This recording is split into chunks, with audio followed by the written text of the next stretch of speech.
बिस्मिल्लाहिर्रहमानिर्रहीम, अस्सलाम वालेकुम। प्रोग्राम ज़ेरे बहस में खुशामदीद। मैं हूं आपका मेज़बान ज़ौक अहमद। नाज़रीन, मुल्क में इस वक्त जो मौजूदा सियासी सूरत हाल है वो बड़ी दिलचस्प है।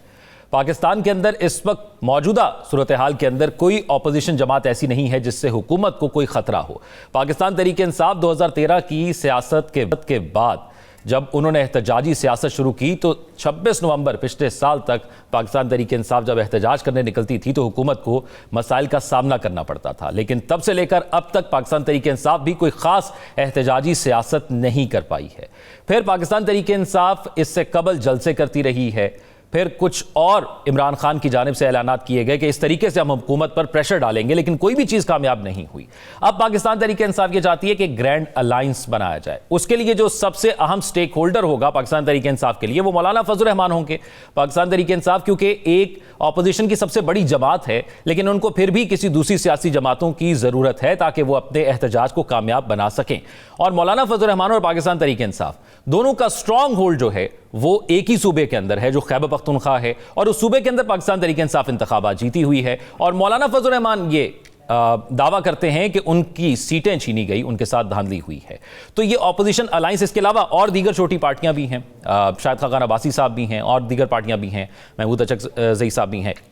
तो क्या ये इत्तेहाद बन पाएगा और क्या ये इत्तेहाद इतना मौसर होगा कि ये हुकूमत को परेशान कर पाएगा? क्योंकि मौजूदा सूरत हाल में तो लग रहा है कि हुकूमत के पास मैदान है, वो जितना तेज घोड़ा दौड़ाना चाहते हैं दौड़ा लें। और ऐसा लगता है कि इस बार 5 साल एक आईनी वज़ीर आज़म मुकम्मल भी कर लेगा, एक जमहूरी वज़ीर आज़म मुकम्मल भी कर लेगा। क्योंकि जिस तरह के बयानात और जिस तरह की अंडरस्टैंडिंग इस वक्त उस एक पेज पर मौजूद है वो इससे पहले हमें नज़र 2018 में आई तो थी, लेकिन इतनी देर के लिए नहीं आई थी। अब एक और मामला ये भी है कि हुकूमत जो है वो एक बयानिया बनाने की कोशिश कर रही है कि पाकिस्तान के जो मौजूदा मुआशी हालात हैं, सियासी हालात हैं, उसके ज़िम्मेदार इमरान खान हैं।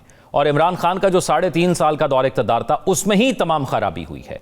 और इस हवाले से वो जलसे भी कर रहे हैं, उस हवाले से यूनिवर्सिटीज़ में जाकर तकरीर भी की जा रही हैं। नौजवानों को बताया जा रहा है कि किस तरह 3.5 साल इमरान खान के गुजरे और उसके बाद फिर 9 मई और 26 नवंबर उनकी जानिब से एक ऐसा काम किया गया जिससे मुल्क को नुकसान हुआ है। तो क्या हुकूमत के पास अब ये वाला ऑप्शन भी मौजूद नहीं है कि अगली बार जब वो इलेक्शन में जब भी होते हैं जाएं तो वो कहेंगे जी वो इमरान खान का 3.5 साल का दौर था, इस वजह से मौशी हालात बहुत ख़राब थे, एहतजाज हुए उसकी वजह से मौशी हालात ख़राब थे। क्योंकि ना तो आप एहतजाज हो रहे हैं और अब ये दूसरी टर्म है इमरान खान की हुकूमत के बाद, एक बार PDM की हुकूमत और इस बार फिर इत्तेहादियों के साथ PMLN इस वक्त हुकूमत कर रही है। तो क्या होगा? ये रमज़ान कैसा गुजरेगा सियासी तौर पर पाकिस्तान के अंदर? और क्या जो रमज़ान के बाद कहा जा रहा है कि एक ग्रैंड अलायंस हुकूमत के लिए मुश्किलात पेश करेगा और उस ग्रैंड अलायंस को भी अपने आप को मनाने के लिए, एक दूसरे को मनाने के लिए बहुत से नकात सामने रखने होंगे। पहले एक दूसरे के साथ बैठकर तय करना होगा और फिर हुकूमत के खिलाफ निकलना होगा। तो क्या मंजरनामा हम इस रमज़ान के अंदर देखेंगे और इस एक माह के बाद ईद के बाद हमें क्या नजर आएगा? इसी पर बात करेंगे। प्रोग्राम में हमारे साथ मौजूद हैं नजम साकिब साहब, साकिब रशीद साहब और माजिद निज़ामी। तीनों तजिया करूँगा। शुक्रिया नजम साकिब साहब, स्टार्टिंग विद यू के हुकूमत की जानिब से बहुत से ऐलानात भी किए जा रहे हैं, रमज़ान पैकेज का अनाउंस भी किया गया है, बहुत सी डिजिटल करने की कोशिश भी की जा रही है, बहुत सी एप्लीकेशंस लॉन्च की जा रही हैं, मुआशी सतह पर बहुत से मामलात को देखा जा रहा है, ताजरों को बिठाया जा रहा है, तमाम स्टेक होल्डर्स को दावत दी जाती है कि आए मिल बैठ कर काम करते हैं। तो क्या ये तमाम चीज़ें जो एहतजाज अगर हुकूमत के खिलाफ होता है उसके खिलाफ हुकूमत के हक में कोई फ़ायदा उनको पहुँचा पाएंगी? देखिए, ये देखना ये है कि आप मेज के टेबल के किस तरफ बैठे हुए हैं। आपको पता चल जाएगा कि ये रमज़ान में क्या होगा, रमज़ान के बाद क्या होगा। व्यू पॉइंट्स हैं। मैं जब आप इंट्रो दे रहे थे तो मैं सोच रहा था कि पाकिस्तान 1947 से लेके अब तक अगर 2-3 फिक्रों में बताना पड़े कि क्या यानी सियासत किस तरह की चल रही है, किस तरह की होगी और कैसी हो सकती है, तो क्या वो बातें होंगी। देखिए, इसको बताने से पहले सिर्फ एक छोटा सा वाकया बताऊंगा कि हम मुस्तकिल मिजाज कौम हैं। वो एक लड़का था, मैट्रिक का इम्तिहान देता था, हर साल फेल हो जाता था। अच्छा, अब जब वो 6ठी दफा फेल हुआ ना तो उसके वालिद साहब ने उसको बुलाया और सख्त सरजरिश की, उसको डांटा कि तुम कोई चीज ऐसी नहीं है जो तुम में यानी खूबी ऐसी है और तुम हर दफा हर साल फेल हो जाते हो। तो उसने मासूम सा मुंह बना के कहा कि बाबा मेरी मुस्तकिल मिजाजी भी तो देखे ना, यानी मेरी मुस्तकिल मिजाजी देखें कि मैं मैट्रिक में ही हूं और अल्लाह की मेहरबानी से इधर ही हूं और इधर से हिल ही नहीं रहा। सवाल ये है कि पाकिस्तान आज से 70-72 साल पहले भी एक नाजुक दौर से गुजर रहा था। आप जब देखते हैं अपोजिशन को, उनके बयानात या हुकूमत के बयानात, तो उसी नाजुक दौर से गुजर रहे हैं।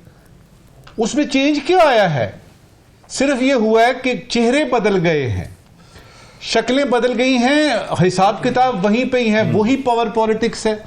हमें हुकूमत देंगे तो हम बात करेंगे, हम आपके साथ मुज़ाकरात करते हैं लेकिन हमारी बातें मानी जाएंगी। हम मुल्क में जमहूरियत की रेल पेल थी, रेल पेल है, और ये शायद उन चंद अरसों में से एक अरसा गुजर रहा है जिसमें जमहूरियत खतरे में नहीं है। अब दुनिया जो आपको देख रही है वो देख रही है जी हाइब्रिड जमहूरियत है। वो इसमें से बहुत सारे सवाल जवाब जो है वो निकालने की कोशिश करते हैं। गवर्नर यानी जो आपकी जो गवर्नेंस का हाल है वो हुकूमत खुद मान रही है कि गवर्नेंस में कुछ मसले मसाइल हैं। आपकी जो दो बड़ी पार्टीज हैं जिसमें कि नून आती है और पीपीपी आती है, उन दोनों के नज़दीक तो मुल्क में किसी किस्म की सियासी गैर यकीनी या बेयकीनी है ही नहीं। वो तो इलेक्शन ने ख़त्म कर दी, हुकूमत बन गई। अब आगे चलते हैं, अब मईशत की बात करते हैं, अब फॉरेन पॉलिसी की बात करते हैं, देखते हैं इंडिया के साथ क्या करना है, अफगानिस्तान के साथ क्या करना है, दहशतगर्दी का कैसे मुकाबला करना है। अब दूसरी तरफ जब आप देखते हैं पीटीआई के तेज, तो उनके नज़दीक तो इलेक्शन के बाद जो गैर यकीनी सूरत हाल पैदा हुई थी उसमें तो और गहराई आ गई है। तो देखना यह है कि टेबल के किस तरफ आप बैठे हैं। पीटीआई की जो आपने बात की है उसमें उन्होंने एहतजाज करके देख लिया, कुछ नहीं निकला। उन्होंने आईएमएफ को और यानी वेस्टर्न लेजिस्लेचर्स को खत लिख के देख लिया, कुछ नहीं निकला। हुकूमत के मुज़ाकरात में वो बैठे, उनको नहीं बैठना चाहिए था, तो नजमुल साहब उसमें से भी कुछ नहीं निकला। आपको लगता है कि किताबत का एक सिलसिला सियासत भी मुस्तकिल मिजाजी में ही है? क्योंकि हुकूमत से जब पूछा जाता है 8 फरवरी के इंतखाबात का, तो वो ये नहीं कहते कि हाँ या नहीं ठीक हुए नहीं हुए, वो कहते हैं फिर 18 से शुरू करें। देखें, हुकूमत की मुस्तकिल मिजाजी ऐसी है, हुकूमत का इस वक्त कतई मूड नहीं है कि वो प्रेशर में आए। ये जो 26 नवंबर की आपने बात की है ना, अगर इतना बड़ा वाकया हो गया और उसके बाद भी हुकूमत प्रेशर में नहीं आई, तो मैं आपको दावे से यानी कि दावा करना नहीं चाहिए, लेकिन एक दावा किया जा सकता है कि इस वक्त पीटीआई के पास किसी किस्म की कोई ऑप्शन नहीं है जिसमें से कि हुकूमत को हिलाया जा सके, इलेक्शन दोबारा से कराए जा सके। दूसरी तरफ हुकूमत को आप देखते हैं, अजरबैजान जा रहे हैं हमारे प्राइम मिनिस्टर, उज़्बेकिस्तान जा रहे हैं, उधर से यूएई के वलीअहद आ रहे हैं, टर्की के प्रेसिडेंट तशरीफ ला रहे हैं, मुल्क में बहार आई हुई है। और अगर आप टेबल के इस तरफ बैठे तो आपको लगेगा किसी किस्म का कोई सियासी मामला जो है वो है ही नहीं हुकूमत की नजर में। और यानी अभी आपने देखा काबीना में तौसीह भी कर दी। अब यह है कि क्या यह सिलसिला रमजान में भी इसी तरह ही चलता रहेगा? मेरे बस में हो ना, तो बस में नहीं है ना, मैं पूरा साल रमजान रखूं, क्योंकि सियासी जो आपकी होती है ना हिसाब किताब, वो होते हैं जी रमजान के बाद करेंगे, यानी रमजान गुजर जाए। अच्छी बात, आपको एक बात बताता हूं और उसके बाद अपनी बात खत्म करता हूं। अच्छी बात यह है कि मुल्क में इस वक्त एक इंटरनेशनल इवेंट हो रहा है जी, और इस इंटरनेशनल इवेंट का अगर आप फॉरेन पॉलिसी के एंगल से देखते हैं तो बहुत ज्यादा, और वो जो आइसोलेशन वाला हिसाब किताब यानी वो लगा हुआ है ना, यानी पाकिस्तान के साथ एक इल्जाम लगा हुआ है, उस एंगल से देखें तो मेरे नजदीक हुकूमत वक्त को कम से कम ये क्रेडिट जरूर जाता है कि अभी तक किसी किस्म की कोई चिड़िया ने पर नहीं मारा, और लग यही रहा है कि इंटरनेशनल इवेंट जो कि चैंपियंस ट्रॉफी है ये ठीक ठाक गुजर जाएगा। बाकी रही मुस्तकिल मिजाजी, वही पावर पॉलिटिक्स है। और जहां तक नजरियाती सियासत की बात है, पाकिस्तान में आज तक नजरियाती सियासत ना हुई है, ना ही होने के कोई चांसेस हैं। और इस वक्त जो हुकूमत है, आखिरी बात इस वक्त की, आप नोट करें पिछले एक साल में जब भी वजीर आजम साहब बात करेंगे, या यानी मोहतरमा वो जो हमारी हैं चीफ मिनिस्टर साहिबा पंजाब की, वो बात करेंगे, उनके नजदीक हर चीज अव्वलीन तरजीह है। ताजरों से बात करना अव्वलीन तरजीह है, सेहत की तरफ तवज्जो देना अव्वलीन तरजीह है, एजुकेशन की तरफ तवज्जो देना अव्वलीन तरजीह है, फॉरेन पॉलिसी हमारी अव्वलीन तरजीह है। दहशतगर्दी के खिलाफ मुझे ये समझा दीजिएगा, हमारे पैनल से यानी कीजिए ये सवाल कि पाकिस्तान की असल में अव्वलीन तरजीह है क्या? अव्वलीन तरजीह में अवाम क्यों नहीं है? अव्वलीन तरजीह तो अवाम क्यों नहीं चाहिए अगर जमहूरियत की बात है, अगर सियासत की बात है? यहां मैं अपनी बात खत्म करता हूं।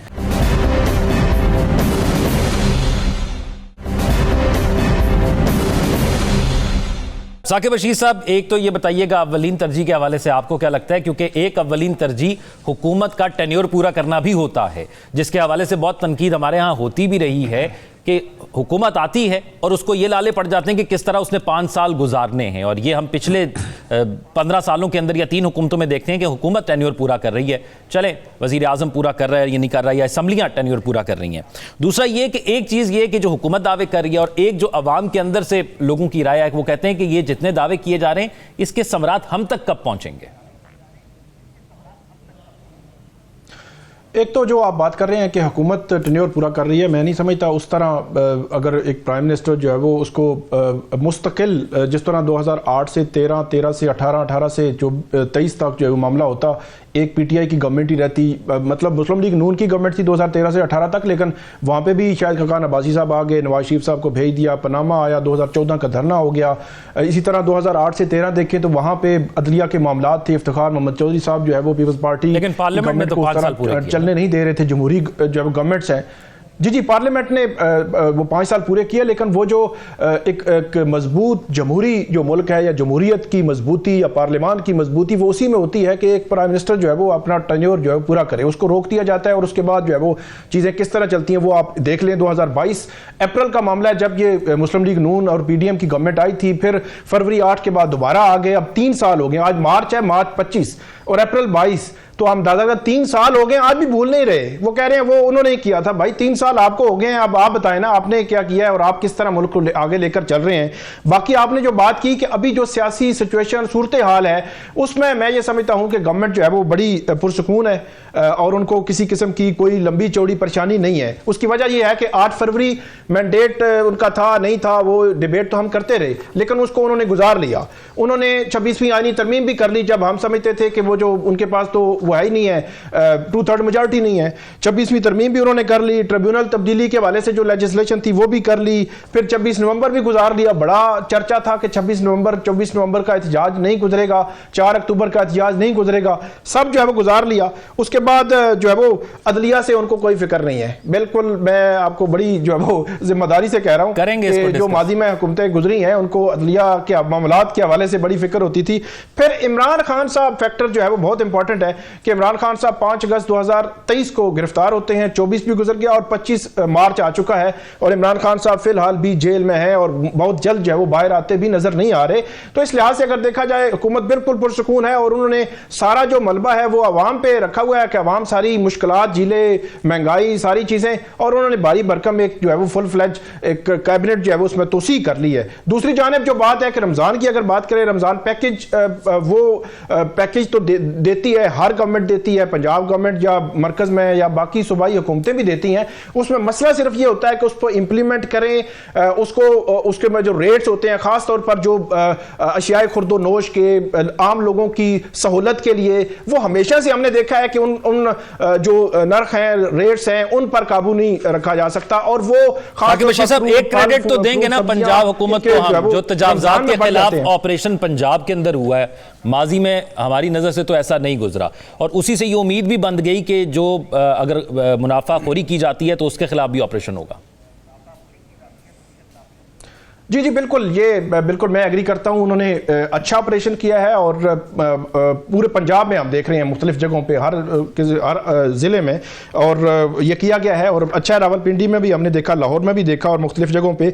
इसके अलावा जो अपोजिशन की बात है कि रमज़ान में सुकून रहेगा, उसकी वजह यह है कि मौलाना फजल रहमान साहब भी और बाकी पोलिटिकल पार्टी से भी हमने जब पूछा कि क्या सीन है तो उन्होंने कहा सारे मामलात देखेंगे ईद के बाद। ईद के ये रमज़ान के दिनों में अफ्तारियाँ होंगी और उस पर कोई पोलिटिकली बयानबाजी या कोई बैठक इस किस्म की हमें जो है वो नजर आएगी, लेकिन बहुत बड़े पैमाने पर इस एक मंथ में जो है वो कुछ होने वाला नहीं है। अब आगे बात के रमजान के बाद क्या होगा, कल हमने इस पे बात की थी बड़ी तफसील के साथ। मेरा मौकफ बड़ा क्लियर है कि अगर इस अपोजिशन इत्तेहाद में इत्तेहाद बनता है, उसमें JUIF हो और फुल फ्लेज हो और पूरी कुव्वत के साथ वो आए, तो फिर तो एक बड़ा प्रेशर ग्रुप ये बन सकेगा। लेकिन अगर वो नहीं आते तो फिर PTI या बाकी पॉलिटिकल पार्टी शायद उस तरह नहीं जो वो कर सकेंगी, प्रेशर ग्रुप नहीं बना सकेंगी। और दूसरी जानिब हुकूमत का रवैया इस वक्त फुल फ्लेज ये है कि वो खुद जलसे भी करते हैं, सारा कुछ करते हैं, लेकिन अपोजिशन को स्पेस देने के लिए बिल्कुल तैयार नहीं है। इसमें तजावुज़ात की बात आपने ज़ौक़ की है। एक फ़िक्रे में आपसे जानना चाहूँगा और अपने इस पैनल से, देखिए तजावुज़ात गलत चीज़ है, उसको आप हटाते हैं, ये अच्छी चीज़ है। लेकिन उसमें ये होता है कि जो सिविलाइज्ड कंट्रीज़ हैं ना, जो तरक्की याफ्ता तरक्की पजीर यानी ममालिक हैं, वो ये करते हैं कि आपने तजावुज़ात हटाई, लेकिन उन लोगों को जिनका कारोबार है आपने उनसे कारोबार छीन लिया है, उसका कोई बंदोबस्त करते हैं। तो तजावुज़ात में 2 स्टेप्स आते हैं, एक है आप हटाते हैं, दूसरा है कि उनका बंदोबस्त करते हैं। तो जरा देख लीजिएगा, तहकीक कीजिए कि जिन जिन लोगों के बिजनेसेस खत्म हुए हैं, तजावुज़ात हटाई गई हैं, उनके लिए कोई मुतबादल बिजनेस का बंदोबस्त किया गया है कि नहीं किया गया। ठीक है माजिद निज़ामी साहब, एक तो ये 2 पॉइंट्स जो नजम साकिब साहब ने उठाए, एक दूसरा कि जब इमरान खान की हुकूमत गई थी या वो वजीर आजम नहीं रहे थे तो कोई बड़ी पॉलिटिकल मूवमेंट नहीं चली थी, कोई बड़े एहतजाज धरने नहीं हुए थे, वो एक वोट ऑफ नो कॉन्फिडेंस हुआ और वो घर चले गए और उसके बाद फिर एहतजाजी सियासत उनकी जान से जारी रही। मौजूदा सिस्टम को देखते हुए आपको लगता है कि जो रोज़ा रमज़ान से पहले अपोजिशन रख रही है, वो जब इफ्तार की टेबल पर ईद के बाद बैठेगी तो क्या कुछ होगा उनके पास ऑप्शन में? जी बहुत शुक्रिया। अभी तक की जो सियासी सूरत हाल है उसमें गवर्नमेंट की जानिब से जितने भी महाज थे उनके ऊपर ख़ासी वर्किंग की गई है और उन्होंने अपना जो पहला पार्लिमानी साल है वो मुकम्मल इस तरह से किया है कि अभी उनके सामने कोई बड़ी मुज़ाहमत नज़र नहीं आ रही। उसमें कई महाज हैं, उसमें सफारतकारी है, उसमें अंदरूनी मामलात हैं और इसी तरह अदलिया का मामला है, मीडिया के हवाले से कानून साजी है। ये तमाम वो चीज़ें हैं कि जिनके ऊपर गवर्नमेंट ने कहीं ना कहीं तनकीद के बावजूद भी अपना एक स्टांस लिया और उसके हवाले से इक़दामात भी किए। हाँ, उस पर तनकीद भी हुई, उनके मैंडेट के हवाले से जो सवालिया निशान है वो बिल्कुल उसी तरह मौजूद है। लेकिन हम ये देखते हैं कि पहले पार्लिमानी साल के अंदर इन्होंने अपनी चीज़ों को बेहतर किया है। ठीक है, अब वो सवाल वहाँ पे बिल्कुल मौजूद रहेगा कि अपोजिशन के साथ क्या हुआ, क्या होना चाहिए था या नहीं होना चाहिए था। लेकिन अभी ऐसे लगता है कि हुकूमत ख़ासी मज़बूत हो रही है और इस हवाले से उन्होंने सियासी महाज पे जो काम किया है उससे लग रहा है कि आने वाले दिनों में अपोजिशन की जानिब से जलसे जुलूस तो हो सकते हैं, लेकिन क्या हुकूमत को ख़तरा होगा, इसकी अभी तक कोई ऐसी सूरत हाल नज़र नहीं आ रही। और इसको अगर हम पाकिस्तान की जो पॉलिटिकल हिस्ट्री है उसके साथ भी थोड़ा सा मैच करके देखें तो हमारे सामने ये जो 5 असम्बलीज़ की हिस्ट्री है जनरल मुशर्रफ के बाद से, उसमें कहीं ना कहीं रियासत में इस चीज़ को इंश्योर किया जाता है कि असम्बली अपनी मुद्दत पूरी करे। और फिर हमने ये देखा है कि प्राइम मिनिस्टर्स जो हैं वो हर असम्बली में तब्दील हुए हैं पिछले 25 साल में। तो इसलिए अभी शहबाज शरीफ साहब के हवाले से या मुस्लिम लीग नून की हुकूमत के हवाले से एहतजाजी सियासत वाले महाज से कोई ऐसा बड़ा खतरा नज़र नहीं आता। भाई साहब को लगता है ये जो कॉन्फिडेंस हुकूमत का आपको भी नज़र आता है कि ऐसा एक तासुर आता है कि इस बार शायद पूरा कर जाए, वज़ीर आज़म पूरा कर जाएं अपना टेन्योर, ये कॉन्फिडेंस इत्तेहादियों की वजह से?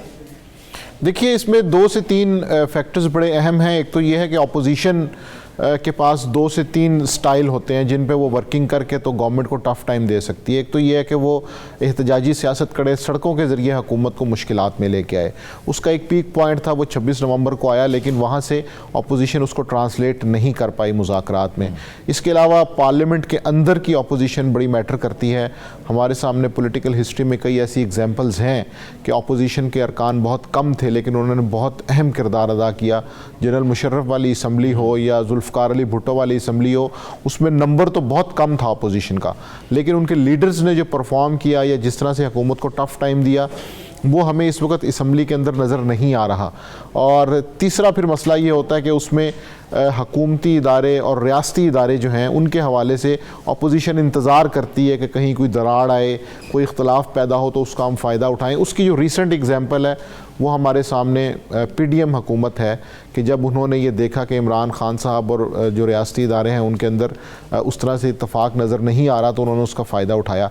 तो ये जो 3 जो पैटर्न्स हैं ये इस वक्त अपोजिशन के पास ये भी तो कहा जाता नज़र नहीं आ रहे। बंद गली में अपोजिशन नहीं जाती, अपोजिशन के पास हमेशा ऑप्शन होता है। तो 1 साल के अंदर बहुत से ऑप्शंस अपोजिशन ने अपना लिए हैं, आगे क्या रह जाएंगे?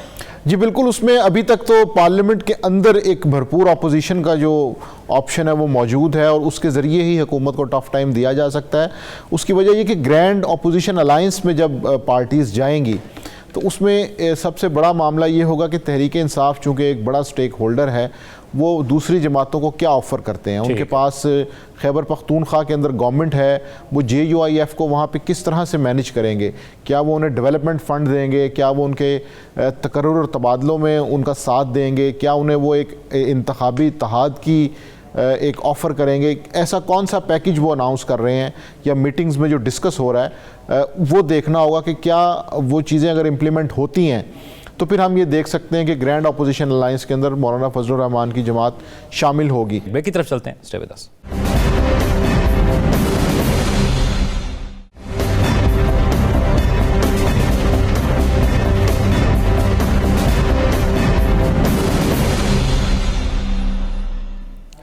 ब्रेक के बाद खुश आमदीद नाज़रीन। आलमी मंजरनामे पर कल एक बड़ी अनोखी किस्म की मुलाकात हुई। डोनाल्ड ट्रंप जब इक़्तिदार में आए और आने से पहले उन्होंने दावा किया कि वो जंगों का खात्मा करेंगे। एक तो हमने देखा कि अमन मुआहदा हो गया इसराइल और गज़ा के दरमियान, हमास के दरमियान। दूसरा, रशिया और यूक्रेन के हवाले से सवालात थे कि वो कब होगा। और ये मामला डोनाल्ड ट्रंप बार बार ये कह चुके थे। उन्होंने इससे कबल यूक्रेन को तनकीद का निशाना बनाया। ज़ेलेंस्की साहब को उन्होंने कहा कि ये जोकर हैं, इन्होंने अपने लिए ये जंग छेड़ी हुई है, ये डिक्टेटर हैं। उन्होंने कहा कि डोनाल्ड ट्रंप को सऊदीया की जानिब से मेरे बारे में बड़ी गलत बयानी की गई है। और फिर ये भी कहा जा रहा है कि प्यूटन से सऊदीया में उनकी मुलाकात भी हो जाएगी। लेकिन कल जो कुछ अमेरिका में हुआ वो बड़ा अनप्रेसिडेंटेड था। हमने देखा कि कल डोनाल्ड ट्रंप और ज़ेलेंस्की वहाँ पर जब मीडिया के सामने मौजूद थे और वाइस प्रेसिडेंट भी वहाँ पर मौजूद थे, तो गुफ्तगू के दौरान वाइस प्रेसिडेंट ने ज़ेलेंस्की साहब को कहा कि आपने शुक्रिया नहीं अदा किया डोनाल्ड ट्रंप साहब का, हम तो चाहते हैं अमन मुआहदा हो। तो ज़ेलेंस्की साहब ने कहा कि कौन सा अमन मुआहदा? 2014 से लेकर 2022 तक हमारे इलाकों पर कब्जा किया गया, आपने क्या किया? डोनाल्ड ट्रंप साहब ने कहा कि अगर हम अपनी जो इमदाद आपको देते हैं वापस ले लें तो हफ्ते में आपका कुछ ना रहे। तो बड़ी सख्त किस्म की डिबेट हुई। लेकिन इसके मुस्तकबिल क्या होगा, क्योंकि उसके बाद जैसे ही ये मीटिंग ख़त्म होती है और ज़ेलेंस्की साहब वहाँ से जाते हैं, उसके बाद फिर एक बयानात का लंबी रेल फेल होती है। यूरोप सारा ज़ेलेंस्की साहब के हक़ में बयान देना शुरू कर देता है। हर मुल्क से बयान आते हैं कि हम आपके साथ खड़े हैं। तो अब इस सब से निकलेगा क्या, और यूक्रेन और रशिया की वॉर का क्या बनेगा, और यूक्रेन की अब आइंदा आने वाली सियासत क्या होगी, या इस जंग का क्या बनेगा? मैं नजमुल हक साहब आपसे आगाज़ करूँगा। मेरी नज़र से तो ऐसा इससे पहले नहीं गुजरा कि इतनी हार्ड किस्म की डिबेट मीडिया के सामने हुई हो। तो इसका हासिल वसूल क्या होगा? देखिए, आपने ठीक कहा। ओवल ऑफिस में एक तो ये है कि इस तरह की अगर गुफ्तगू हो रही हो तो उसको रिकॉर्ड नहीं किया जाता, और अगर रिकॉर्ड किया जाए तो इस तरह से दिखाया नहीं जाता। ये तो घर बुला के आपने बेइज्जत किया है। यानी आपने पहले उनको बुलाया और उसके बाद उन्होंने, इसको हम अंग्रेजी में ड्रेसिंग डाउन कहते हैं। आपने देखा ही नहीं कि आप खुद भी सदर हैं और ये जो इस वक्त आपके साथ मेहमान हैं ये भी सदर हैं। किसी किस्म की कोई दलील नहीं दी जा सकती। मिसाल के तौर पे वो वाइस प्रेसिडेंट साहब पूछते हैं आपने ये कपड़े कैसे पहने हुए हैं जी, आपके पास सूट नहीं है कोई जी। अच्छा, उस बेचारे को आप यकीन करें उनको समझ ही नहीं आ रही थी कि मैं किस तरह से इन बातों का जवाब दूं, इसलिए कि ये सारी नॉनसेंसिकल बातें। मुझे बता दीजिए, सूट का, टाई सूट ये वो का, इसका यूक्रेन के मसले के हल का ताल्लुक क्या है? तो साफ नजर आ रहा था कि उसको, जिस तरह हमारे यहां नहीं होता, गांव में बुलाता है चौधरी, दो पार्टियों में लड़ाई हो रही है, उसमें से जिस पार्टी को उसने जरीलो खार करना होता है उसको बुलाता है, और आके फिर ऐसे ऐसे सवाल जवाब होते हैं। मुझे तो लगता है इन्होंने हमारी पंजाब की जो देहाती है ना आपकी सियासत, उससे लेके तो ये सारा सीन क्रिएट किया है। निहायत ज्यादती है। अच्छा, अब अच्छी बात उसमें यह हुई कि ज़ेलेंस्की साहब ने अपना टेम्पर लूज नहीं किया। आप नोट कीजिएगा कि उसको पता था ये सारा रिकॉर्ड हो रहा है, लोग बैठे हुए हैं, और उन्होंने अपना टेम्पर लूज नहीं किया।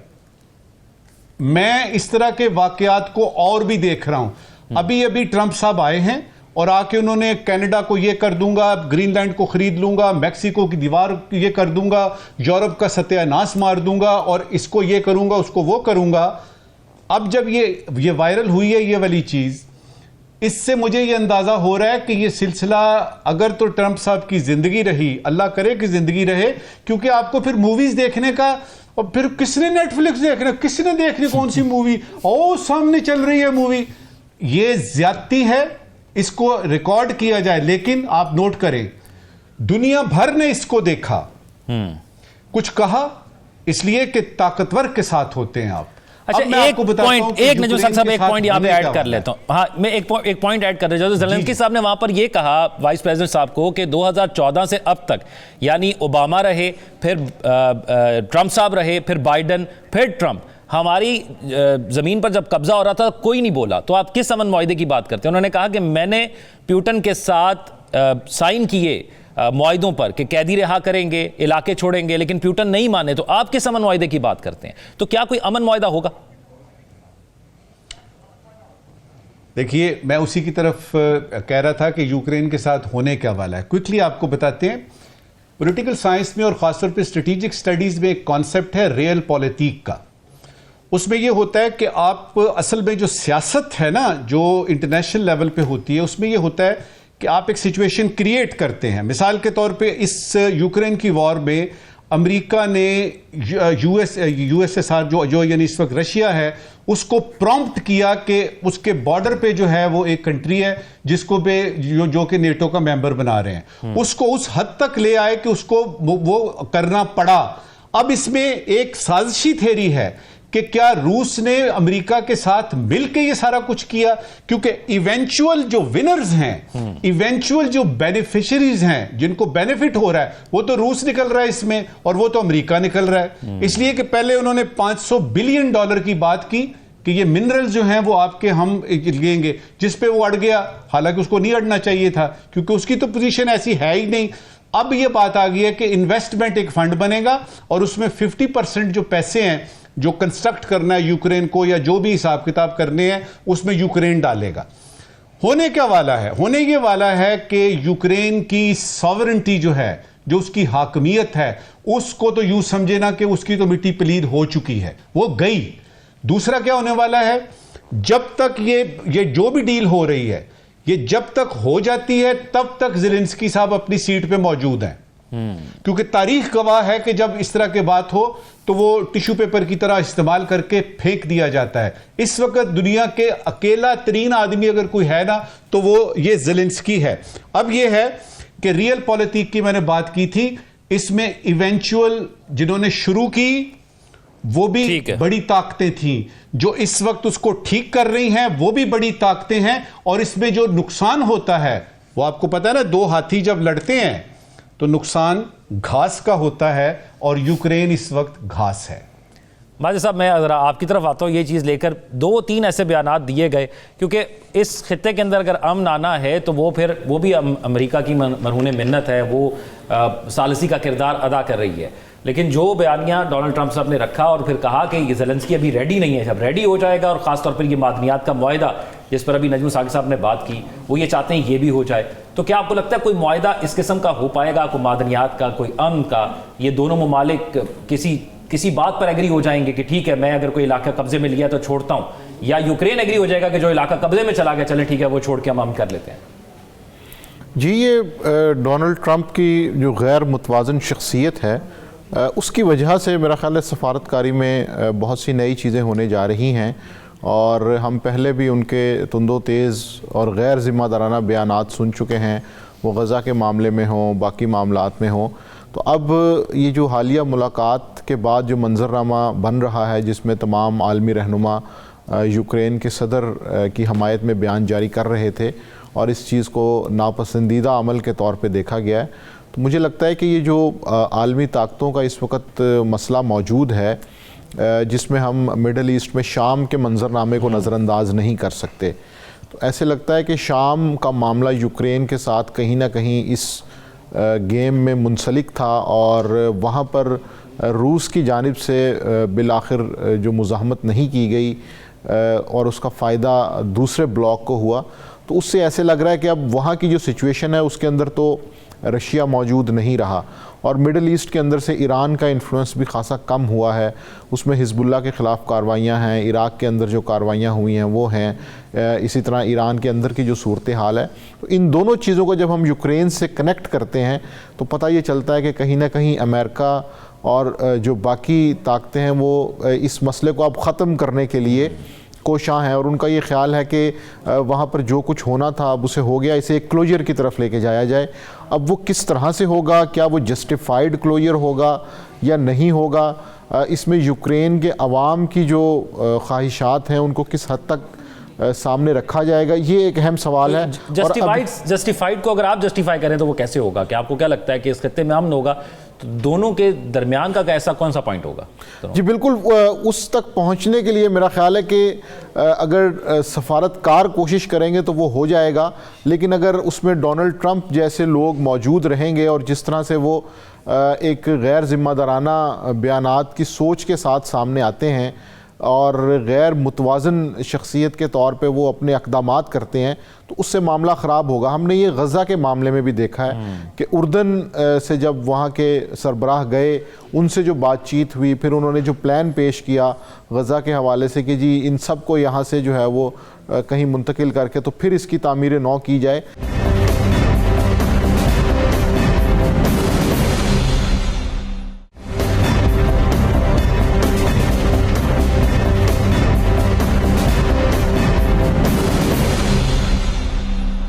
ब्रेक के बाद खुशामदीद नाज़रीन, ये 26वीं आईनी तरमीम से पहले प्रैक्टिस एंड प्रोसीजर जब सामने आया और उसके बाद फिर उसका ऑर्डिनेंस सामने आया, फिर 26वीं तरमीम सामने आई तो बहुत से इख्तलाफात सामने आने लगे। ख़ासतौर पर अपोजिशन के बहुत से इख्तलाफात सामने आने लगे कि वो एग्री नहीं थे इस मामले से, और कहा गया कि अदलिया का सारा निज़ाम एग्जेक्टिव्स के पास भेजा जा रहा है और एग्जेक्टिव्स के इख्तियारात बढ़ाए जा रहे हैं और अदलिया की खुद मुख्तारी को ख़त्म किया जा रहा है। ये इख्तलाफात बढ़ते जा रहे हैं और आए दिन जब कोई फैसला होता है, ख़ासतौर पर आईनी बेंच के हवाले से या 26वीं आईनी तरमीम के बाद जो तब्दीली आई, वो तब्दीली जब कोई फैसला लाती है तो उसके हवाले से तनकीद का निशाना भी किया जाता है। और ये यकीन मानिएगा कि ये तनकीद का तब तक इसको निशाना बनाया जाएगा जब तक जो आज मुखालिफ हैं कल उनकी हुकूमत नहीं आ जाती और वो इससे बेनिफिशरी नहीं हो जाते। आपको याद होगा पी का एक ड्रैकोलियन कानून हुआ करता था, लेकिन जब उनकी अपनी बारी आई तो वो बिल्कुल ठीक हो गया। आज वो उसको बड़े आराम से डिफेंड भी कर रहे हैं और बता रहे हैं कि उसके क्या समरात हैं, वसीतर मुल्की मफाद क्या है उसके अंदर। तो इसी तरह अगर कल पीटीआई की हुकूमत आती है तो ये जो बातें याद की जाती हैं कि हम इसको रिवर्स कर देंगे, ऐसा नहीं होगा।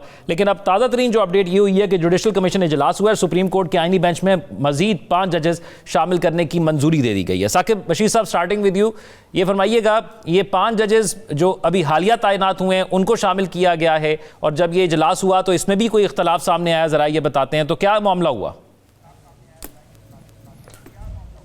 ये 10 फरवरी को ये जो कमीशन का जो इजलास हुआ था उसमें 5 जजेस मुख्तलिफ हाई कोर्ट से 7 जजेस हुए थे, एक जो आर्जी और 6 मुस्तकिल थे, जिसमें से 5 जजेस जो है उनको अभी जो रिसेंटली आईनी कमीशन में तोसी हुई है आईनी बेंच में, उसमें डाला गया है 13 जजेस जो कर दिए गए हैं। अब ये बड़ी एक दिलचस्प सिचुएशन बनी है। कल एक तो जस्टिस मंसूर अली शाह, जस्टिस मुनीब अख्तर और जो पीटीआई के 2 मेंबरान, मतलब 4 मेंबरान की जानिब से ये कहा गया 13 में से कि पूरी सुप्रीम कोर्ट को, मतलब जो 25 जजेस हैं सबको जो है वो डिक्लेयर कर दें कि आईनी बेंच। लेकिन ये बात जो है वो तजवीज़ मुस्तरद कर दी गई और जो 7 मेंबर हैं उन्होंने, बल्कि 9 मेंबर जो हैं उन्होंने ये कहा कि इनमें से 5 जजेस जो है वो उसमें शामिल कर दिए जाएं। अब मामला ये है कि अदलिया के हवाले से जितनी तब्दीलियां हैं उनमें हम ये कहते हैं कि एग्जेक्टिव का रोल बढ़ रहा है या कोई और जो है वो किरदार जो है बढ़ रहे हैं, लेकिन एक चीज़ जो है वो हमारे मद्देनज़र होनी चाहिए कि अब अदलिया के अंदर भी, मतलब for example chief justice Yahya Afridi, justice Jamal Khan Mandokhail और जस्टिस अमीनुद्दीन खान, ये 3 जजेस थे जिन्होंने अपने ही जजेस की तजवीज़ को रद्द करने में दूसरों का साथ दिया, दूसरी साइड का, और उसके बाद जो है वो ये 5 जजेस आए हैं। तो ये एक दिलचस्प सूरत हाल है कि मतलब ये है कि अदलिया के अंदर भी वो सपोर्ट जो है वो नहीं मिल रही कि जो 26वीं आईनी तरमीम के हवाले से अंदर जो है एक राय पाई जाती है। अब आगे जो एक मंजरनामा है वो बड़ा दिलचस्प है। एक तो 26वीं आईनी तरमीम के खिलाफ दरखास्तें लगनी है, उसमें अब यही 13 जजेस बैठ के सुनना शुरू कर दें, तो इनके हवाले से यह सवाल था कि ये तो 26वीं आईनी तरमीम के बेनिफिशरी होकर सुप्रीम कोर्ट पहुंचे हैं, तो ये अलग से सिचुएशन बनेगी। और एक बड़ा इंपॉर्टेंट कि 12 जुलाई आपको पता है कि मखसूस नशिस्तों के फैसले पर आज भी अमल नहीं हुआ, नजरसानी का मामला आज भी सुप्रीम कोर्ट में पेंडिंग है और वो 13 जजेस ने सुना था। अब ये 13 जजेस का आईनी बेंच बन गया है। तो इस आईनी बेंच में 2 जजेस वो भी शामिल है, 3 जजेस वो शामिल है जिन्होंने उसके खिलाफ फैसला दिया था, 3 वो शामिल है जिन्होंने उसके हक में फैसला दिया, और बाकी नए जजेस हैं। तो अब क्या यही बेंच सुनेगा या कोई नया बेंच आएगा फिर? और एक और बात, अगर मखसूस नशिस्तें पीटीआई या सुन्नी इत्तेहाद कौंसिल को देने की बजाय वो हुकूमत वक्त को दे दी जाती हैं, तो फिर आप ये ज़हन में रखें कि आइंदा आने वाले वक्त में आपको 27वीं फिर 28वीं तरमीम और पूरा स्ट्रक्चर मजीद जो है वो उसमें कुछ रह गया है। अगरचे रह कुछ नहीं गया, अदालती जो तरफ अगर हम देखें तो कुछ रह भी गया है, तो वो भी जो है वो तब्दील हो जाएगा। तो इसलिए ये जो अभी बेंच में तोसी हुई है, नए जजेस आए हैं, इसका आइंदा आने वाले केसेस में बड़ा अहम जो है वो इसका असर होगा। फिर 8 फरवरी और जो 9 मई के हवाले से इंक्वायरी कमीशन पे भी केसेस सुप्रीम कोर्ट ने टेकअप कर लिए हैं, उसमें भी वो उन पे असिस्टेंस मजीद मांगी गई है। लेकिन उसमें बड़ी दिलचस्प कल हेयरिंग हुई है। उस हेयरिंग में अगरचे पीटीआई के वकला ने एस्टैब्लिश करने की कोशिश की, लेकिन अभी कन्विंस नहीं कर सके, क्योंकि एक मौकफ पहले भी हुकूमत का भी ये था और आईनी बेंच के अंदर भी कि जो 9 मई के केसेस हैं इतने आगे बढ़ चुके हैं, उनके ट्रायल अपने कंक्लूजन की तरफ जा रहे हैं। तो अब इस स्टेज पे क्या इंक्वायरी कमीशन बनाना क्या उसको जो है वो मुतासर नहीं करेगा? तो सूरत हाल अदालती महाल पे मेरे ख्याल में आने वाले दिनों में काफी जो है वो हमें बदलती नजर आएगी। कोई एहतजाज इस हवाले से हो पाएगा? क्योंकि जब भी कोई फैसला होता है साकिब बशीर साहब, आगे से कहा जाता है या वकला एहतजाज करेंगे या अपोजिशन एहतजाज करेगी, लेकिन वो 2-3 दिन खबरों में रहने के बाद खत्म हो जाता है। नहीं, मैं इस पे बहुत ज़्यादा कमेंट नहीं करूंगा, कहीं कोई तौहीन अदालत ना हो जाए, लेकिन हुकूमत को कोई फिक्र करने की ज़रूरत नहीं है। चलें नजम साकिब साहब, ये बड़ा आइडियल सिस्टम में हम रह रहे हैं हुकूमत की नज़र से। चीफ जस्टिस साहब अपोजिशन से भी मिलते हैं, हुकूमत से भी मिलते हैं, IMF से भी मिल लेते हैं, फिर इधर बेंचेस भी पूरे हो गए हैं। आने वाले दिनों में रमज़ान के बाद जहाँ पर एहतजाज होगा वहाँ पर मखसूस नशिस्तों का फैसला भी शायद हो जाए, वहाँ पर और भी बहुत से फैसले जो पेंडिंग थे वो भी हो जाएं। देखिए, एक अहम चीज़ जो है ना उसकी तरफ इशारा दिलाना चाहूँगा, वो ये है कि जो 5 नए जजेस हजरात आए हैं ना, इनके नाम देखिए, इनके बारे में जो इनकी रेपुटेशन है जो कि बहुत अच्छी है, इनके बारे में देखिए इन्होंने कौन कौन से फैसले किए, कहाँ कहाँ इंक्लिनेशन है, तो आपको पता लगेगा कि इस जुडिशल कमीशन ने एक एक्यूट किस्म का बैलेंस क्रिएट किया है इस आईनी बेंच में। अब वो बैलेंस जो है वो क्रिएट तो हो गया है, ये कितनी देर तक चलेगा, इसके बाद क्या सूरत हाल आएगी, वो तो आने वाला वक्त बताएगा। सवालात जो इस वक्त उठ रहे हैं ना, सवालात उनके दिमागों में उठ रहे हैं जिनको ये पता है कि कोई भी मुआशरा इंसाफ के बगैर नहीं रह सकता। सवालात उनके दिमाग में उठ रहे हैं जो कि मानते हैं कि कानून और आइन की कदर व मंजिलत होती है। वो मानते हैं कि पार्लियामेंट हो, अदालतें हो, हुकूमत हो, वो अवाम के लिए होते हैं। ये सवालात उनके दिमाग में उठ रहे हैं। उनके दिमाग में सवालात जो ये खासतौर पे जो पीटीआई कह रही है ना जी, अपॉइंटमेंट क्राइटेरिया होना चाहिए, और वो जो उसके वो हेड हैं उनको ये इख्तियार नहीं है, वो ये कर रहे हैं, वो कर रहे हैं। ये वक्त नहीं है ये बातें करने का। जिस वक्त 26वीं तरमीम आ रही थी, आप कहाँ थे? वो ये अताशात की वो मुझे नज्म याद आ गई, टाइम हो तो मैं आपको पूरा सुनाऊं। हम थे आतिश तगार और तुम तक न पहुंची कोई लम सांच, हैं जी, वो ये बाद में सुनाएंगे आपको। लेकिन ये है, आप उस वक्त कहाँ थे? आपके अपने लोगों ने ये 2/3 अक्सरियत जो है उसको पूरा करने में यानी मदद दी। आप कम अज कम कहते कि जी ये हमें मंजूर नहीं है, हम सारे के सारे मिन हैसुल कौम मिन हैसुल जमात हम ऐलान करते हैं कि हम इस पार्लियामेंट को छोड़ के जा रहे हैं। अब जबकि आइन का हिस्सा बन गई 26वीं तरमीम, अब क्या करना है? अब तो सिर्फ यह है कि उसके मुज़मिरात देखिए और उसके समरात भुगतिए। ठीक है माजिद निज़ामी साहब, क्योंकि जब भी कोई फैसला होता है, जैसे मैंने पहले कहा कि उस पर फिर बहुत से इख्तलाफात भी आते हैं। अब ये कहा गया कि जिस तरह 5 ये नए नाम सामने आए और फिर इनको आईनी बेंच का हिस्सा बनाया गया, उन्होंने कहा तरीकाकार ठीक नहीं है। जुडिशल कमीशन का जो इजलास हुआ उसमें कहा गया आप इसका कोई बेहतर तरीकाकार लेकर आए। ज़राए कहते हैं कि चीफ जस्टिस साहब ने कहा कि आज कर लेते हैं, अगली दफ़ा फिर इसको देखेंगे, इसका तरीकाकार तब्दील कर देंगे।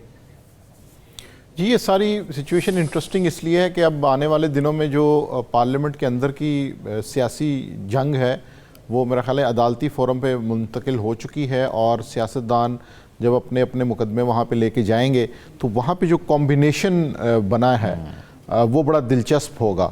और सूबों से जिन लोगों को लाया गया है और उनकी अपॉइंटमेंट्स और उसके बाद फिर जिस तरतीब से उन्हें इसमें एडजस्ट किया गया है, तो उससे पता ये चल रहा है कि इस वक्त हुकूमत या जो मुकन्नना और इंतज़ामिया है वो इस मूड में नहीं लग रहे कि वो अदालती महाज से अपने लिए कोई शिकस्त जो है वो समेटें, और इसलिए वो फिर इन चीज़ों को प्लान करके आगे आ रहे हैं। हमने ये देखा है कि जब अपोजिशन वफद की जस्टिस याहिया आफरीदी से मुलाकात भी हुई तो उन्होंने उन्हें यही कहा कि आप इस प्रोसेस के अंदर शामिल हों, प्रोसेस से आप ना निकलें। तो एक तरह से उन्होंने अपोजिशन को भी इंगेज करने की कोशिश की, लेकिन जो उसके अंदर लार्जर स्केल के अंदर जो हम पॉइंट्स देखते हैं या जो स्कोर देखते हैं उसमें यही लगता है कि हुकूमत इन सारे मामलात में कंफर्टेबल रहेगी, और इसके लिए उन्होंने आइन का सहारा लिया, उसके कुछ टेक्निकल पॉइंट्स का सहारा लिया, जिसके बाद उन्होंने इस पूरे मंजरनामे को तरतीब दिया है। तो भाई साहब, क्योंकि माजी में ना हमने माजी करीब में देखा मखसूस नशिस्तों का एक फैसला आता है और अदलिया बार बार कहती है, वजाहत भी देती है, ख़त भी लिखती है, इलेक्शन कमीशन को कहती है कि आप इस पर जो हमने फैसला दिया उसके मुताबिक हल करें, लेकिन वहाँ से उस तरह हल नहीं किया जाता। पार्लियामेंट भी बीच में आती है, वो भी अपना एक लेटर लिख देती है। तो क्या हमें मुस्तकबिल में भी ऐसा ही लगेगा कि जो सारी तब्दीलियाँ कर ली हैं उसके बाद भी अगर फैसला अदालत से आ जाता है लेकिन पार्लियामेंट या कोई इदारा जो खुद मुख्तार हो वो अपनी मर्जी से उस चीज़ को करेगा? जी, यही बुनियादी नुक्ता था कि हुकूमत को ये शिकायत थी कि हमारे किए गए इक़दामात को अदालत से जो है वो मुखालफत का सामना होता है। तो इस पूरे के पूरे दावे को रद्द करने के लिए उन्होंने ये सारा प्लान किया, और अब मेरा ख्याल है कि ऐसा कोई सिचुएशन अभी तक तो सामने नज़र नहीं आ रही कि जिसमें हुकूमत को परेशानी का दावा हो, और इसीलिए गवर्नमेंट की जानिब से भी इस तरह की चीज़ों के लिए बड़ी तरतीब से ये मामला किया गया, क्योंकि अदलिया के पास उस तरह से कुव्वत नाफजा नहीं है। राइट। और एक इंपॉर्टेंट चीज़ ये भी है कि आज रमज़ान मुबारक का आगाज़ होने जा रहा है। हम सबकी तरफ से आपको रमज़ान मुबारक हो, और ख़ास तौर पर इसकी बरकतें समेटने के लिए अल्लाह सबके लिए आसानियाँ पैदा करे। आप अपने फीडबैक से सोशल मीडिया पर आगाह कीजिएगा। अपना ख्याल रखिएगा। अल्लाह हाफ़िज़।